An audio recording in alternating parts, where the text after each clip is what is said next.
ನಮಸ್ಕಾರ ಸ್ನೇಹಿತರೆ, ಅನೇಕ ಬಾರಿ ನಾವು ಬೆಳೆದಿರುವಂಥ ಹೂವಿನ ಗಿಡಗಳು ಚೆನ್ನಾಗಿ ಹೂ ಬಿಡ್ತಾ ಇರುವಾಗಲೇ ಒಣಗೋದಕ್ಕೆ ಪ್ರಾರಂಭ ಆಗ್ತವೆ. ಕೀಟಗಳ ದಾಳಿಗೆ ಹಾಳಾಗ್ತಾ ಬರ್ತವೆ. ಕೆಲವೊಂದು ಬಾರಿ ಮಣ್ಣಿನಿಂದಲೇ ಕೀಟಗಳ ದಾಳಿ ಪ್ರಾರಂಭ ಆಗ್ತವೆ. ಎಷ್ಟೋ ಬಾರಿ ನಮಗೆ ಇದಕ್ಕೆ ಸರಿಯಾದ ಕಾರಣನೇ ಗೊತ್ತಾಗೋದಿಲ್ಲ. ಆದರೆ ಇವತ್ತು ನಾನು ನಿಮಗೆ ಈ ಕೀಟಗಳ ದಾಳಿಯನ್ನು ಬುಡದಿಂದಲೇ ಎಫೆಕ್ಟಿವ್ ಆಗಿ ಹೊಸದಾದ ರೀತಿಯಲ್ಲಿ ತುಂಬ ಸುಲಭವಾಗಿ ಸಾವಯವ ರೀತಿಯಲ್ಲಿ ಕಂಟ್ರೋಲ್ ಮಾಡೋದು ಹೇಗೆ ಅನ್ನೋದನ್ನು ತೋರಿಸಿಕೊಡ್ತೀನಿ. ಅಷ್ಟೇ ಅಲ್ಲ, ಈ ವಿಧಾನವನ್ನು ಫಾಲೋ ಮಾಡೋದ್ರಿಂದ ನಿಮ್ಮ ಮಲ್ಲಿಗೆ ಗಿಡದಲ್ಲಿ ಹೆಚ್ಚಿನ ಮಲ್ಲಿಗೆ ಹೂಗಳು ಬಿಡ್ತವೆ ಹಾಗೂ ನಿಂಬೆಹಣ್ಣಿನ ಗಿಡದಲ್ಲಿ ಹೆಚ್ಚಿನ ಸಂಖ್ಯೆಯಲ್ಲಿ ನಿಂಬೆಹಣ್ಣುಗಳನ್ನು ನೀವು ಕಾಣಬಹುದು. ಈ ವಿಡಿಯೋವನ್ನು ಎಲ್ಲೂ ಸ್ಕಿಪ್ ಮಾಡದೆ ಕೊನೆವರೆಗೂ ನೋಡಿ.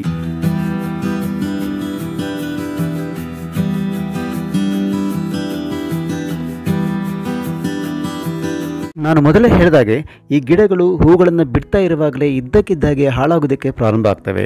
ಇದಕ್ಕೆ ಕಾರಣ ಅಂತಂದರೆ ಕೀಟಗಳು. ಕೆಲವೊಮ್ಮೆ ಈ ಕೀಟಗಳು ಎಲೆಗಳಲ್ಲದೆ ಬೇರುಗಳಲ್ಲೂ ಸೇರ್ಕೊಂಡ್ಬಿಟ್ಟು ಬೇರುಗಳನ್ನೇ ಹಾಳು ಮಾಡ್ತವೆ. ಇಂಥ ಸಂದರ್ಭದಲ್ಲಿ ನಮಗೆ ಕೀಟಗಳು ಎಲ್ಲಿದ್ದಾವೆ ಅನ್ನೋದೇ ಗೊತ್ತಾಗೋದಿಲ್ಲ. ಮಣ್ಣಿನಲ್ಲೂ ಕೂಡ ಸೇರ್ಕೊಂಡಿರ್ತವೆ. ಇಂತಹ ಸಂದರ್ಭದಲ್ಲಿ ನಾವು ಇವನ್ನು ಹೇಗೆ ಕಂಟ್ರೋಲ್ ಮಾಡೋದು ಅನ್ನೋದನ್ನು ಎರಡು ರೀತಿಯಲ್ಲಿ ನಾನು ನಿಮಗೆ ತೋರಿಸಿಕೊಡ್ತೀನಿ. ಇಷ್ಟೇ ಅಲ್ಲದೆ ಈ ಮೆಥಡನ್ನು ನಾವು ಫಾಲೋ ಮಾಡೋದ್ರಿಂದ ನಿಂಬೆಹಣ್ಣಿನ ಗಿಡದಲ್ಲಿ ಹೆಚ್ಚಿನ ಹಣ್ಣುಗಳನ್ನು ನಾವು ಪಡಿಬಹುದು, ಜೊತೆಗೆ ಮಲ್ಲಿಗೆ ಹೂಗಳಲ್ಲಿ ಹೆಚ್ಚಿನ ಹೂಗಳನ್ನು ನಾವು ಪಡಿಬಹುದು. ಹಾಗಾದರೆ ಈ ವಿಧಾನಗಳು ಯಾವ್ಯಾವು ಅನ್ನೋದನ್ನು ನೋಡ್ಕೊಂಡು ಬರೋಣ ಬನ್ನಿ. ಮೊದಲಿಗೆ ನಾನು ತೋರಿಸ್ತಾ ಇರೋದು ನೋಡಿ, ಇಲ್ಲಿ ಇದನ್ನು ಅಂಟುವಾಳಕಾಯಿ ಅಥವಾ ಸೋಪ್ ನಟ್ ಅಂತ ಕರಿತೀವಿ. ಒಂದು ವೇಳೆ ನಿಮಗೆ ಈ ಅಂಟುವಾಳಕಾಯಿ ಸಿಗಲಿಲ್ಲ ಅಂತಂದರೆ ನೀವು ಸೀಗೆಕಾಯಿ ಅಥವಾ ಶಿಕಾಕಾಯಿಯನ್ನು ಕೂಡ ಉಪಯೋಗಿಸ್ಬೋದು. ಇಲ್ಲಿ ನಾನು ಅಂಟುವಾಳಕಾಯಿಯನ್ನೇ ಉಪಯೋಗಿಸ್ತಾ ಇದ್ದೀನಿ. ಈ ಅಂಟುವಾಳಕಾಯಿಯನ್ನು the best organic pest controller ಅಂತಲೇ ಕರಿಬಹುದು. ಈ ಅಂಟುವಾಳಕಾಯಿಯಲ್ಲಿ ಒಳಗಡೆ ಬೀಜ ಇರುತ್ತೆ, ಮೇಲ್ಗಡೆ ಸಿಪ್ಪೆ ಭಾಗ ಇರುತ್ತಲ್ಲ, ಇದರಲ್ಲೇ ಸೋಪಿನ ಅಂಶ ಇರೋದು. ಈ ರೀತಿ ಒಂದು ಸರಿ ನೀವು ಕುಟ್ಟಿದರೆ ಇದು 2 ಪೀಸ್ ಆಗುತ್ತೆ. ನೋಡಿ, ಹೀಗೆ ಇಷ್ಟು ಪೀಸ್ ಮಾಡಿದರೆ ಸಾಕು. ನೋಡಿ, ಒಳಗಡೆ ಬೀಜ ಹಾಗೆ ಇರಲಿ, ಏನು ತೊಂದರೆ ಇಲ್ಲ.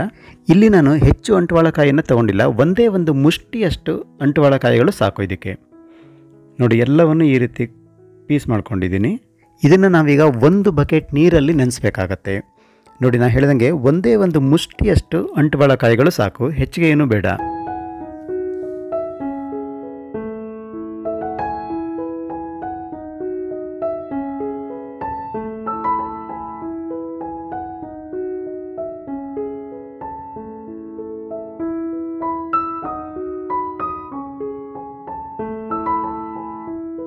ಇದನ್ನು ನಾನೀಗ 1 ಬಕೆಟ್ ಅಥವಾ 3/4 ಬಕೆಟ್ನಷ್ಟು ನೀರಿಗೆ ಇದನ್ನು ಸೇರಿಸ್ತಾ ಇದ್ದೀನಿ.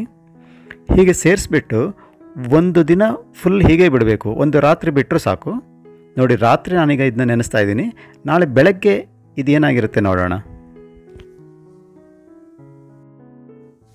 ಹೀಗೆ ಒಂದು ರಾತ್ರಿ ಇದರಲ್ಲಿ ಬಿಡೋದ್ರಿಂದ ಈ ಅಂಟುವಾಳಕಾಯಿ ಎಲ್ಲ ಅಂಶ ಈ ನೀರಲ್ಲಿ ಬಿಟ್ಟಿರುತ್ತೆ. ನೋಡಿ, ಬೆಳಗ್ಗೆ ಈಗ ತೆಗೆದಿದ್ದೀನಿ.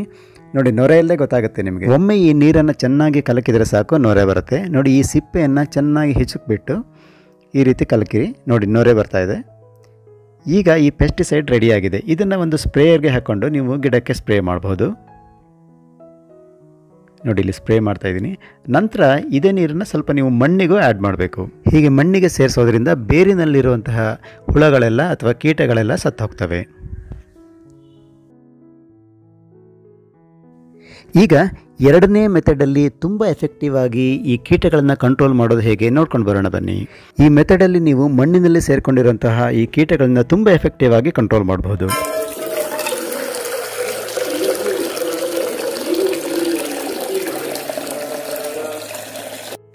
ಇದಕ್ಕಾಗಿ ನೀವೇನು ಮಾಡಬೇಕಂದ್ರೆ ಸುಮಾರು 3 ಲೀಟರ್ನಷ್ಟು ನೀರನ್ನು ತಗೊಳ್ಬೇಕು.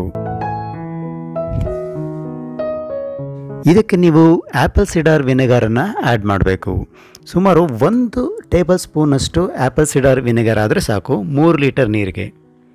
ನೋಡಿ, ನಾನಿಲ್ಲಿ 1 ಸ್ಪೂನ್ ಆ್ಯಪಲ್ ಸಿಡಾರ್ ವಿನೆಗಾರನ್ನು 3 ಲೀಟರ್ ನೀರಿಗೆ ಸೇರಿಸ್ತಾ ಇದ್ದೀನಿ.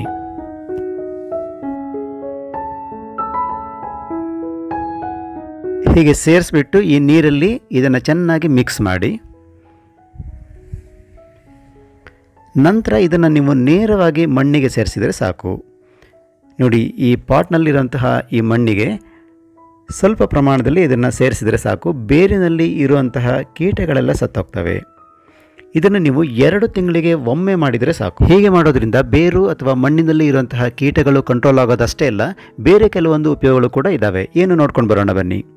ಇದರಿಂದ ಗಿಡಗಳ ಸುತ್ತ ಬೆಳೆದಿರುವಂತಹ ಕಳೆಗಳನ್ನು ಕೂಡ ನಾವು ಕಂಟ್ರೋಲ್ ಮಾಡಬಹುದು. ನೋಡಿ, ಹೀಗೆ ಮಣ್ಣಿಗೆ ಸೇರಿಸಿದರೆ ಸಾಕು, ಈ ಕಳೆಗಳೆಲ್ಲ ಕಂಟ್ರೋಲ್ಗೆ ಬರ್ತವೆ. ಜೊತೆಗೆ ಮಣ್ಣಿನ pH ವ್ಯಾಲ್ಯೂ ಕೂಡ ಹೆಚ್ಚಾಗುತ್ತೆ. ಇದರಿಂದ ಇನ್ನೊಂದು ತುಂಬಾ ಉಪಯೋಗಕ್ಕೆ ಬರೋದು ಏನಂತಂದರೆ, ನಿಮಗೆ ಮಲ್ಲಿಗೆ ಗಿಡ ಹೆಚ್ಚು ಹೂಗಳನ್ನು ಬಿಡುತ್ತೆ ಹಾಗೂ ನಿಂಬೆ ಗಿಡದಲ್ಲಿ ಹೆಚ್ಚು ಹಣ್ಣುಗಳನ್ನು ನೀವು ಪಡಿಬಹುದು. ನೋಡಿದ್ರಲ್ಲ ಫ್ರೆಂಡ್ಸ್, ಈ ಸಿಂಪಲ್ ಆದಂತಹ ಆರ್ಗ್ಯಾನಿಕ್ ಮೆಥಡಿಂದ ಈ ಕೀಟಗಳನ್ನು ನೀವು ಹೇಗೆ ಕಂಟ್ರೋಲ್ ಮಾಡಬಹುದು, ಅದರಲ್ಲೂ ಮಣ್ಣಿನಲ್ಲಿ ಬೇರಿನಲ್ಲಿ ಇರುವಂಥ ಕೀಟಗಳನ್ನು ಹೇಗೆ ಕಂಟ್ರೋಲ್ ಮಾಡಬಹುದು, ಜೊತೆಗೆ ಹೆಚ್ಚು ಮಲ್ಲಿಗೆ ಹೂಗಳು ಮತ್ತು ನಿಂಬೆ ಹಣ್ಣುಗಳನ್ನು ಹೇಗೆ ಪಡಿಬಹುದು ಅಂತೇಳಿ. ಈ ವಿಡಿಯೋ ನಿಮಗೆ ಹೇಗೆ ಅನಿಸ್ತು? ಇಷ್ಟ ಆದಲ್ಲಿ ಒಂದು ಲೈಕ್ ಕೊಡಿ, ಕಾಮೆಂಟ್ ಮಾಡಿ ಹಾಗೂ ಈ ವಿಡಿಯೋವನ್ನು ಶೇರ್ ಮಾಡೋದನ್ನು ಮರಿಬೇಡಿ. ಜೊತೆಗೆ ನಿಮ್ಮ ಜ್ಞಾನ ವಿಜ್ಞಾನ ಚಾನಲ್ಗೆ ಈಗಲೇ ಸಬ್ಸ್ಕ್ರೈಬ್ ಆಗಿ ಪಕ್ಕದಲ್ಲಿರುವ ಬೆಲ್ ಐಕಾನನ್ನು ಪ್ರೆಸ್ ಮಾಡೋದನ್ನು ಮರಿಬೇಡಿ. ಹೊಸದೊಂದು ವಿಡಿಯೋದೊಂದಿಗೆ ಮತ್ತೆ ಸಿಗ್ತೀನಿ. ಅಲ್ಲಿವರೆಗೂ ಬೈ ಬಾಯ್.